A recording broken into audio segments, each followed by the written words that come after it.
साथियों नमस्कार और आप सभी का स्वागत है कृष्णा MPPSC पर।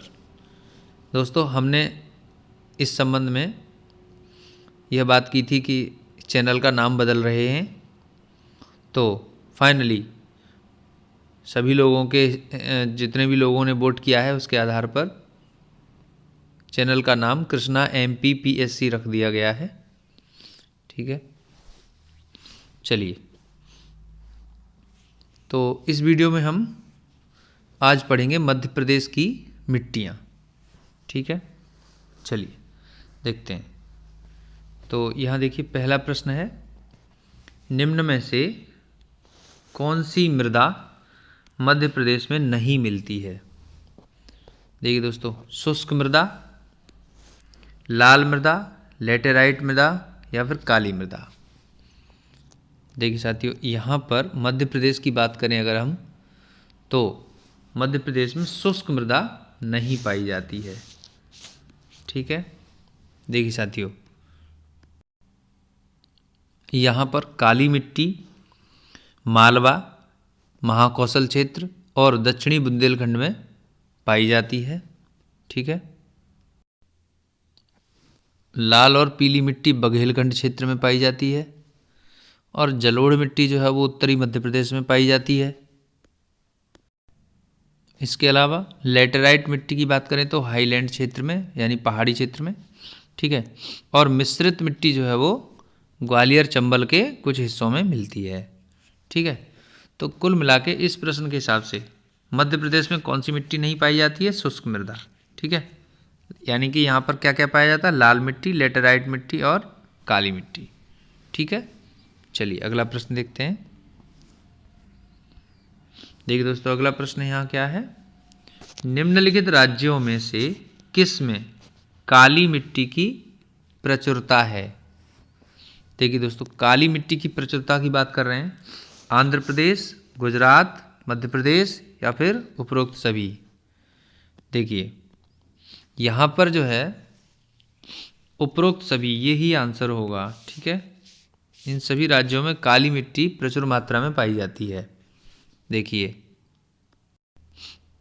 दोस्तों, भारत में कुल मिट्टी का 15% काली मिट्टी है। ठीक है, जितनी भी मिट्टी है उसका टोटल 15% कितना है? काली मिट्टी। ठीक है, ये जो है मध्य प्रदेश है ना, तमिलनाडु, आंध्र प्रदेश, गुजरात और महाराष्ट्र में मुख्यतः पाई जाती है। ठीक, काली मिट्टी की बात करें तो काली मिट्टी कपास, मूंगफली, तंबाकू, ज्वार, रागी आदि फसलों के लिए उपयुक्त होती है। ठीक है, चलिए नेक्स्ट क्वेश्चन देखते हैं। देखिए साथियों, अगला प्रश्न है, सही सुमेलित कीजिए। ठीक है, मैच कराना है। तो कपास और सोयाबीन के लिए कौन सी मिट्टी उपयुक्त है? देखिए हमने अभी पढ़ा था, काली मिट्टी कपास सोयाबीन को के लिए उपयुक्त होती है। ठीक है, इसके अलावा हम बात करें धान एवं गन्ना की। देखिए धान और गन्ना के लिए लाल पीली मिट्टी उपयुक्त होती है। ठीक है, इसके बाद कॉफ़ी एवं चाय के लिए लेटेराइट मिट्टी। ठीक है, और जो सरसों एवं राई है उसकी बात करें हम तो वो जलोढ़ मृदा। ठीक है, देखिए कॉफ़ी चाय जो ज़्यादातर पहाड़ी क्षेत्रों में उगाई जाती है, लेटेराइट मिट्टी वहाँ पर हाईलैंड एरियाज बोलते हैं उनको, तो वहाँ पर ये पाई जाती है। ठीक है, मैच हो गया। चलिए नेक्स्ट देखते हैं अगला। देखिए दोस्तों, अगला प्रश्न क्या है, निम्नलिखित में से कौन सा काली मिट्टी का एक प्रकार है? गहरी काली मिट्टी, साधारण काली मिट्टी, छिछली काली मिट्टी या फिर उपरोक्त सभी। तो देखिए यहाँ पर उपरोक्त सभी, ये सभी काली मिट्टी के ही प्रकार हैं। ठीक है, तो चलिए इनको देख लेते हैं एक बार। देखिए मध्य प्रदेश राज्य में काली मिट्टी को विभिन्न खनिजों की मात्रा, गठन, संरचना है ना, रंग, जल की मात्रा और सरंध्रता के आधार पर 3 भागों में बांटा गया है ना। यही 3 भाग हैं, गहरी काली मिट्टी, साधारण काली मिट्टी और छिछली काली मिट्टी। ठीक है, तो मध्य प्रदेश के 3.5% भूभाग में है ना, नर्मदा सोन घाटी, मालवा और सतपुड़ा क्षेत्र में ये गहरी काली मिट्टी पाई जाती है। ठीक है, चलिए आगे देखेंगे। देखिए, साधारण काली मिट्टी की बात करें तो मध्य प्रदेश के 37% भूभाग में, विशेषतः मालवा पठार के क्षेत्र में ये पाई जाती है। ठीक है, और छिछली काली मिट्टी जो है वो मध्य प्रदेश के 7% भूभाग में, है ना, विशेषतः सतपुड़ा मैकाल क्षेत्र, बैतूल, छिंदवाड़ा, सिवनी आदि जिलों में, है ना, उन क्षेत्रों में पाई जाती है। ठीक है, चलिए देखिए साथियों, अगला प्रश्न क्या है। मध्य प्रदेश में मालवा पठार के अंतर्गत विस्तृत काली मिट्टी का निर्माण किसके द्वारा हुआ है। ठीक है, देखिए, बाढ़ द्वारा, भूकंप द्वारा, ज्वालामुखी द्वारा या फिर सूखे द्वारा। देखिए, ये जो मालवा पठार के अंतर्गत जो मिट्टी है काली, उसका निर्माण हुआ है ज्वालामुखी द्वारा। ठीक है, ज्वालामुखी के द्वारा हुआ है। देखिए, मध्य प्रदेश राज्य में दक्कन ट्रैप है ना, ठीक है, दक्कन ट्रैप। देखिए साथियों, मैंने बताया कि दक्कन ट्रैप जो है ना, उसमें बेसाल्ट रॉक्स पाए जाते हैं, बेसाल्ट चट्टानें पाई जाती हैं। ठीक है, तो उनसे निर्मित, इन चट्टानों से निर्मित मालवा पठार में, है ना, काली मिट्टी का सर्वाधिक विस्तार है। ठीक है ना, इसके अलावा मध्य प्रदेश राज्य में काली मिट्टी का निर्माण जो है वो दक्कन ट्रैप की बेसाल्ट चट्टानों के विघटन, है ना, और वियोजन, कायांतर और अवसादीकरण के फलस्वरूप मालवा पठारी क्षेत्र के ऊपरी संस्तर पर हुआ है। ठीक है, तो ये है काली मिट्टी का निर्माण कैसे हुआ है, ज्वालामुखी के द्वारा। और ये जो दक्कन ट्रैप के अंदर ये जो हुआ है ना, उथल पुथल पृथ्वी का, जैसे बेसाल्ट चट्टानों में, तो उसके द्वारा यहाँ निर्माण मिट्टी का हुआ है काली का। ठीक है, देखिए दोस्तों, अगला प्रश्न क्या है। निम्नलिखित में से किस मिट्टी की प्रकृति उदासीन होती है। देखिए दोस्तों, पूछ रहे हैं जलोढ़ की, काली की, कछारी की या दोमट की। तो देखिए, जलोढ़ मिट्टी की प्रकृति उदासीन होती है। ठीक है, क्योंकि इस मिट्टी का पीएच मान जो है वो, पीएच है ना, जो पीएच मान है इस मिट्टी का वो होता है 7। ठीक है, तो यदि मृदा का मान 7 से अधिक हो, है ना, तो अगर 7 से अधिक है तो वो क्षारीय मिट्टी हो जाएगी। ठीक है, और अगर 7 से कम है तो वो अम्लीय मिट्टी हो जाएगी। ठीक है, ये चीज़ है। चलिए आगे देखते हैं हम नेक्स्ट। देखिए साथियों, अगला प्रश्न क्या है। मध्यम अम्लीय मृदा का पीएच मान कितना होता है। देखिए, मध्यम अम्लीय मृदा का मामला ये है कि इसका पीएच मान जो है वो 4.5 से 5.5 के बीच होता है। ठीक है, अब देखिए, यहाँ बात यह है कि अगर, है ना, अम्लीय मिट्टी है, ठीक है, या क्षारीय मिट्टी है,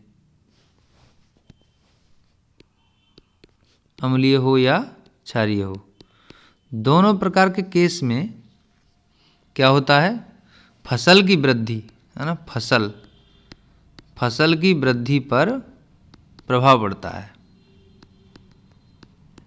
ठीक, तो ये विशेष बात है। अब अम्लीय मृदा को मोटे तौर पर 3 श्रेणी में बांटते हैं, है ना, पीएच के आधार पे। देखिए, कम अम्लीय मृदाएं, मध्यम अम्लीय मृदाएं और अत्यधिक अम्लीय मृदाएं। ठीक है, देखिए दोस्तों, कम अम्लीय मृदा का मामला क्या होता है। देखिए, कम अम्लीय मृदा में जो है पीएच की बात करें तो वो 5.5 से 6.5 होता है। ठीक है, 5.5 से 6.5 के बीच पीएच होता है। मध्यम अम्लीय मृदा का मामला यहीं पर है, 4.5 से 5.5। ठीक है, और अधिक अम्लीय मृदा की अगर बात करें तो इसका जो पीएच होगा सबसे कम होगा, यानी 4.5 से कम। ठीक है, 4.5 से कम। तो वो अधिक अम्लीय मृदा मानी जाएगी। ठीक है, देखिए फसल उत्पादन की दृष्टि से दोनों इनमें कम अम्लीय मृदा में कम समस्या होती है। हाँ, ये बात सही है। ठीक है, इसके अलावा वास्तविक रूप से समस्या उस अम्लीय मृदा का उपचार करने में आती है जिसका पीएच 5.5 से कम होता है। ठीक है, तो ये चीज़ है। अब यहाँ क्या है कि अम्लीय मृदाएं अवसादी प्रकृति की होती हैं। ये लेटेराइट, लौहमय लाल और अन्य लाल मृदा समूह की मिट्टियाँ होती हैं। ठीक, चलिए आगे देखेंगे अब नेक्स्ट क्वेश्चन। देखिए दोस्तों, अगला प्रश्न क्या है। मध्य प्रदेश में पाई जाने वाली लाल पीली मिट्टी का रंग पीला क्यों होता है। अब देखिए क्यों होता है। नाइट्रोजन के कारण, लौह ऑक्साइड के कारण, फेरिक ऑक्साइड के कारण या फिर फास्फोरस के कारण। देखिए ये जो है फेरिक ऑक्साइड की वजह से लाल पीली मिट्टी का रंग पीला होता है। ठीक है, देखिए बात यह कि मध्य प्रदेश राज्य में विस्तृत लाल पीली मिट्टी का निर्माण आर्कियन, धारवाड़ तथा गोंडवाना सेल समूह की रवेदार और रूपांतरित चट्टानों के अपरदन से हुआ है। ठीक है, तो इसमें क्या है कि इसके फेरिक ऑक्साइड के जल योजन के कारण, देखिए दोस्तों, फेरिक ऑक्साइड के हाइड्रेशन यानी कि जल योजन के कारण लाल पीली मिट्टी का रंग कैसा हो जाता है, पीला। ठीक, और इसके साथ ही साथ फेरिक ऑक्साइड के ऑक्सीडेशन के कारण, है ना, ऑक्सीकरण के कारण लाल पीली मिट्टी का रंग लाल हो जाता है। ठीक है, चलिए देखिए दोस्तों, बात करें लाल पीली मिट्टी की, तो लाल पीली मिट्टी में नाइट्रोजन, फास्फोरस तथा ह्यूमस की कमी होती है। ठीक है, और इसकी प्रकृति कैसी होती है, अम्लीय। ठीक है, चलिए आगे देखेंगे नेक्स्ट। देखिए साथियों, अगला प्रश्न क्या है। मध्य प्रदेश के निम्नलिखित में से किस जिले में मृदा अपरदन यानी कि मिट्टी का कटाव की समस्या है। तो देखिए मिट्टी के कटाव की समस्या ज़्यादातर जो है ना, मध्य प्रदेश के उत्तरी भाग में, उत्तरी भाग की बात करें तो मुरैना जिले में, है ना, ज़्यादातर मुरैना जिले में देखी गई है। ठीक है, ठीक है,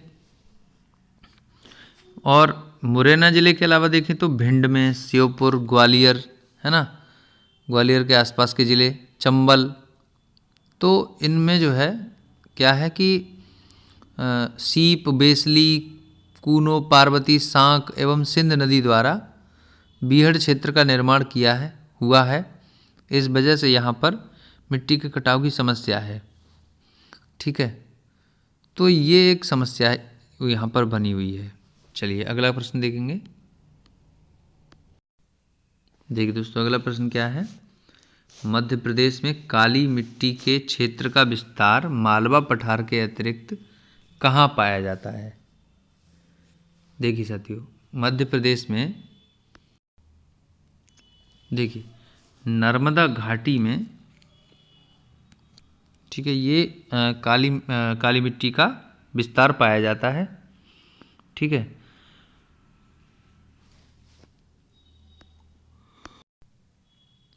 देखिए दोस्तों, मध्य प्रदेश में काली मिट्टी के क्षेत्र का विस्तार मालवा पठार की बात करें तो कहाँ कहाँ पाया जाता है। ये देखिए इन जिलों में मंदसौर, रतलाम, झाबुआ, धार, इंदौर, देवास, उज्जैन, शाजापुर, राजगढ़, भोपाल, आगर मालवा आदि जिलों में पाया जाता है। ये मालवा पठार की बात कर रहे हैं हम। ठीक है, अब इसके अतिरिक्त अगर नर्मदा घाटी की बात करें तो देखिए नर्मदा घाटी में कहाँ कहाँ, जैसे होशंगाबाद, ठीक है, रायसेन, हरदा, नरसिंहपुर, सागर, दमोह, इन जिलों में ये काली मिट्टी का विस्तार पाया जाता है नर्मदा घाटी के अंतर्गत। ठीक है, चलिए देखिए दोस्तों, अगला प्रश्न क्या है। मध्य प्रदेश के उत्तरी भाग में विस्तृत जलोढ़ मृदा को किस नाम से जाना जाता है। देखिए मिश्रित मृदा, दोमट मिट्टी, कछारी मिट्टी या फिर विकल्प 2 और 3 दोनों। देखिए तो यही उत्तर हो जाएगा, विकल्प 2 और 3 दोनों। यानी दोमट के नाम से भी जानते हैं और कछारी के नाम से भी जानते हैं। ठीक है, देखिए मध्य प्रदेश के उत्तर और पश्चिम भाग में गंगा की सीमांत घाटी, ठीक है, ठीक है, देखिए मध्य प्रदेश के उत्तर और पश्चिम भाग में गंगा की सीमांत घाटी है ना, इसको गंगा यमुना मैदानी क्षेत्र कहते हैं। ठीक है, अर्थात चंबल घाटी व उसके निकटवर्ती क्षेत्रों में चंबल नदी द्वारा बहाकर लाए गए अवसादों से है ना कछारों का निर्माण होता है। इसलिए जलोढ़ मृदा को कछारी मृदा कहा जाता है। ठीक है, खाद्यान्न उत्पादन की दृष्टि से कछारी मिट्टी या दोमट मिट्टी सबसे उपयोगी और महत्वपूर्ण मृदा होने के कारण जलोढ़ मृदा को खाद्यान्न मृदा भी कहा जाता है। ठीक है, ठीक है, तो ये चीज़ होगी। चलिए अगला देखेंगे। देखिए साथियों, अगला प्रश्न है, मध्य प्रदेश के पश्चिमी क्षेत्र में विस्तृत काली मृदा का रंग काला किस कारण होता है? देखिए यहाँ क्या है, लोहे और चूने की उपस्थिति की वजह से ये काला रंग होता है। ठीक है, देखिए बेसाल्ट रॉक्स जो होती हैं, तो बेसाल्ट रॉक्स यानी बेसाल्ट चट्टानें, इसमें जो है ऋतु क्षरण यानी कि ऑक्सीडेशन का मामला है ना, ऑक्सीडेशन हो जाता है, तो उस वजह से मिट्टी का रंग यानी जो पदार्थ होता है उसका रंग काला हो जाता है। तो वो धीरे धीरे तो जो क्ले रहता है वो उसका रंग काला पड़ता जाता है। ठीक है, तो इसलिए काला रंग इस मिट्टी का हो जाता है। देखिए साथियों, अगला प्रश्न है यहाँ पर, मध्य प्रदेश के किस जिले में जलोढ़ मृदा का विस्तार नहीं पाया जाता है ना, जैसे खरगोन, मुरैना, भिंड, श्योपुर, इन जिलों में से। देखिए तो यहाँ क्या है कि मध्य प्रदेश के उत्तर और उत्तर पश्चिम भाग में है ना, उत्तर और उत्तर पश्चिम भाग में, ठीक है, मध्य प्रदेश के उत्तर और उत्तर पश्चिम भाग में भिंड, मुरैना, ग्वालियर, श्योपुर, इन जिलों में जलोढ़ मृदा का विस्तार पाया जाता है। ठीक है, तो आंसर क्या हो जाएगा? खरगोन हो जाएगा। ठीक है, खरगोन यहाँ पर इसमें शामिल नहीं होगा। ठीक है, देखिए जो ये जलोढ़ मृदा है वो सरसों, राई, गेहूँ, चना, जौ आदि की खेती के लिए है ना उपयुक्त मानी जाती है। ठीक है, ये चीज़। चलिए अगला क्वेश्चन देखते हैं। देखिए अगला क्वेश्चन क्या है, निम्नलिखित में से किसे काली मिट्टी के नाम से जाना जाता है? ठीक है, तो काली मिट्टी को जो है रेगुर के नाम से जानते हैं। रेगुर मिट्टी को काली मिट्टी कहा जाता है। ठीक है, देखिए, ठीक है, क्योंकि मध्य प्रदेश राज्य में काली मिट्टी का निर्माण बेसाल्ट चट्टानों के टूटने से है ना, दक्कन ट्रैप और लौह मैग्नीज और शिस्ट से हुआ है। तो इसलिए काली मिट्टी को यहाँ रेगुर मिट्टी या काली कपास के नाम से, काली कपास मिट्टी के नाम से जाना जाता है। ठीक है, चलिए देखिए अगला प्रश्न क्या है, मध्य प्रदेश के पूर्वी भाग में किस प्रकार की मिट्टी का विस्तार पाया जाता है? तो देखिए पूर्वी भाग की बात करें अगर हम मध्य प्रदेश में, तो यहाँ पर लाल पीली मिट्टी का विस्तार पाया जाता है। ठीक है, देखिए अगर हम बात करें मध्य प्रदेश राज्य के पूर्वी भाग है ना, विशेषकर क्या बघेलखंड और बुंदेलखंड में है ना, लगभग 36% है ना भूभाग पर लाल पीली मिट्टी का विस्तार है। ठीक है, तो देखिए पूर्वी भाग में विशेषकर क्या क्या है, बालाघाट, शहडोल, सीधी, ठीक है, सिंगरौली, अनूपपुर है ना आदि जिलों में लाल पीली मिट्टी पाई जाती है। ठीक है, इसके अलावा बीच बीच में कहीं कहीं दोमट मिट्टी भी मिलती है। ठीक है, चलिए अगला प्रश्न है, मध्य प्रदेश में गहरी काली मिट्टी का विस्तार किस जिले में नहीं पाया जाता है? ठीक है, तो देखिए ये सतना में नहीं पाया जाता है। ठीक है, तो हमने पढ़ा था कि गहरी काली मिट्टी का जो विस्तार है वो नर्मदा घाटी, मालवा और सतपुड़ा क्षेत्रों में है ना पाया जाता है। ठीक, तो ये सतना इस क्षेत्र में नहीं आता है। ठीक है, गहरी काली मृदा जो है वो गेहूं, ठीक है, गेहूं, चना, सोयाबीन, इन फसलों के लिए उपयुक्त मानी जाती है। ठीक है, चलिए देखिए दोस्तों, अगला प्रश्न है, मध्य प्रदेश में कितने प्रकार की मिट्टियों का विस्तार पाया जाता है? देखिए मुख्यतः 5 प्रकार की मिट्टी मध्य प्रदेश में पाई जाती है। ठीक है, देखिए जैसे काली मृदा, जलोढ़ मृदा, लाल पीली मृदा, लैटेराइट मृदा और मिश्रित मृदा, यानी लाल एवं काली का मिश्रण। ठीक है, ये चीज़ें हैं। अब देखिए पश्चिमी भाग में काली मिट्टी, ठीक है, देखिए पश्चिमी भाग में काली मिट्टी पाई जाती है, उत्तरी पश्चिमी भाग में जलोढ़ मिट्टी, उत्तर पूर्व और दक्षिणी भाग में मिश्रित काली और लाल मिट्टी, दक्षिणी पूर्वी भाग में लाल पीली मिट्टी और लैटेराइट मिट्टी जो है वो प्रदेश के विभिन्न भागों में है ना बिखरे हुए रूप में कहीं कहीं पाई जाती है। ठीक, तो ये है कुल मिला के 5 प्रकार की मिट्टियां हैं। ठीक है, चलिए देखिए दोस्तों, अगला प्रश्न क्या है, मध्य प्रदेश में किस मृदा को कपास मृदा के नाम से जाना जाता है?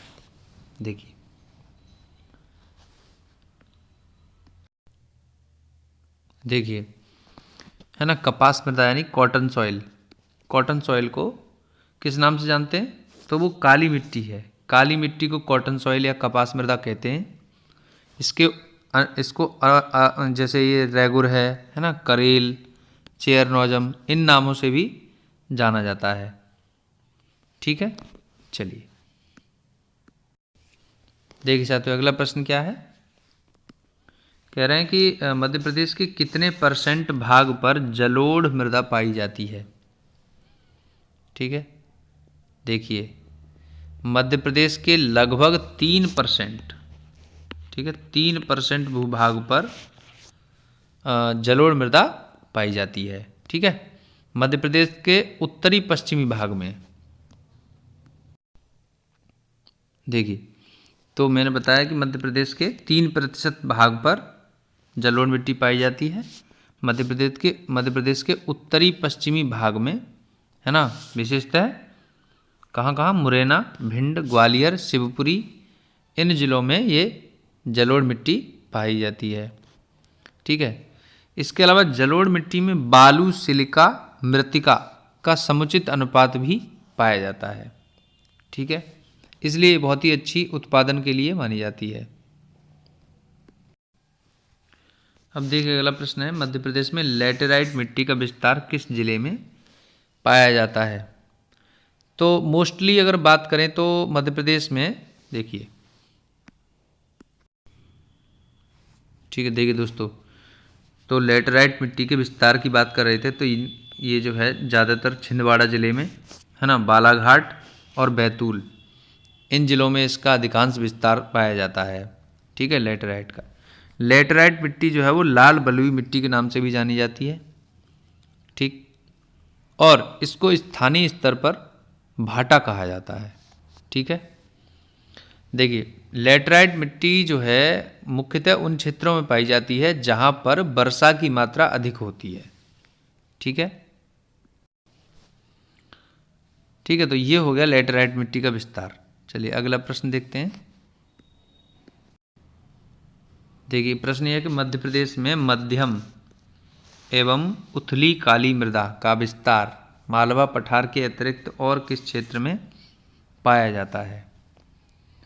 तो देखिए ये जो है मालवा पठार के अतिरिक्त निमाड़ क्षेत्र में इसका विस्तार पाया जाता है। ठीक है, उथली और मध्यम काली मृदा का। ठीक, देखिए मध्य प्रदेश में क्या है ना, बैतूल, छिंदवाड़ा, सिवनी, नरसिंहपुर, खंडवा, खरगोन, इन जिलों में उथली काली मृदा, मध्यम एवं उथली काली मृदा है, ठीक है, जो कि संपूर्ण राज्य के कुल क्षेत्रफल का है ना लगभग 7% है, ठीक है, लगभग 7%। चलिए देखिए दोस्तों अगला प्रश्न क्या है, मध्य प्रदेश के बैतूल जिले में भैंसदेही पठार के अंतर्गत किस मृदा का विस्तार पाया जाता है। तो देखिए भैंसदेही पठार के अंतर्गत जो है वो है ना कौन सी, लेटेराइट मिट्टी पाई जाती है, ठीक है, लेटेराइट मिट्टी, लाल बलुई मिट्टी जिसको कह रहे थे, भाटा हम कहते हैं। देखिए ये भैंसदेही पठार कहाँ है, ये है बैतूल में, ठीक है, हाँ बैतूल हमने प्रश्न में ही दे दिया है कि ये बैतूल में स्थित है, ठीक है। तो यहाँ पर क्या है, ज़्यादातर कॉफ़ी की खेती करते हैं लोग, ठीक है, कॉफ़ी, कहवा कहते हैं, कहवा, ठीक है। तो ये चीज़ है। अब देखिए यहाँ पर कॉफ़ी उत्पादन प्रारंभ करने का श्रेय अगर बात करें किसको जाता है, सेंट विल्फोर्ड को, सेंट विल्फोर्ड, ठीक है।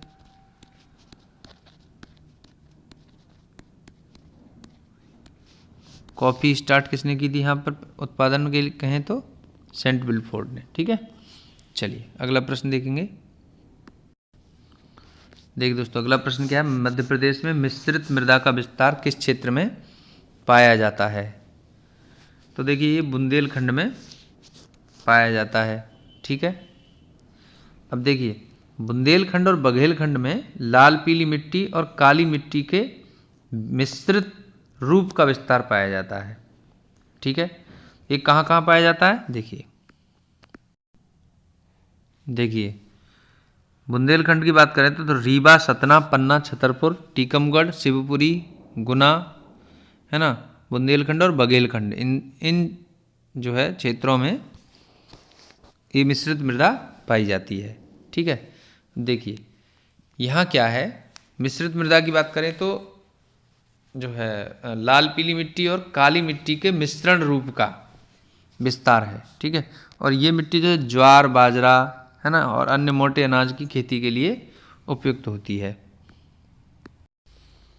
देखिए दोस्तों अगला प्रश्न क्या है, मध्य प्रदेश में सर्वाधिक कौन सी मिट्टी पाई जाती है। तो देखिए सर्वाधिक जो है मध्य प्रदेश में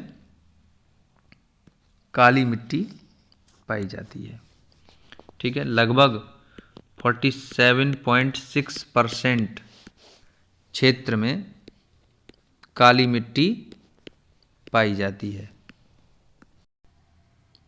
ठीक है। देखिए दोस्तों 47.6% क्षेत्र पर पाई जाती है। और काली मिट्टी की प्रकृति की बात करें तो ये क्षारीय है। इसके पीएच मान की बात करें तो कितना है, 7.5 से 8.6 यहाँ तक के बीच में होता है, ठीक है। तो क्षारीय प्रकृति प्रदर्शित होती है यहाँ से, ठीक है। चलिए देखिए दोस्तों अगला प्रश्न क्या है, कछारी मिट्टी का निर्माण किसके द्वारा होता है। देखिए कछारी मिट्टी जो है वो कैसे बनती है, कछारी मिट्टी, काली मिट्टी का निर्माण, काली मिट्टी का निर्माण ज्वालामुखी उद्गार से हम बात कर रहे थे, यहाँ पर कछारी मिट्टी है, ठीक है। कछारी मिट्टी का निर्माण बाढ़ द्वारा हुआ है, ठीक है। देखिए बाढ़ का क्या मतलब है, नदियों द्वारा अपने अपवाह क्षेत्र में बिछाई गई उपजाऊ मिट्टी कछारी मिट्टी कहलाती है, ठीक है, ठीक है। नदियों द्वारा अपने अपवाह क्षेत्र में बिछाई गई उपजाऊ मिट्टी को कछारी मिट्टी कहते हैं, ठीक। देखिए दोस्तों हमने मध्य प्रदेश में जो भी मुख्य मुख्य मिट्टियों के बारे में प्रश्न बन सकते थे उनसे संबंधित हमने लगभग सभी प्रश्न हल किए, ठीक है। तो अगर आपको यह वीडियो हेल्पफुल लगता है तो इसे लाइक करें, शेयर करें, कमेंट करें और चैनल कृष्णा MPPSC को सब्सक्राइब कर लीजिए। Thanks for watching.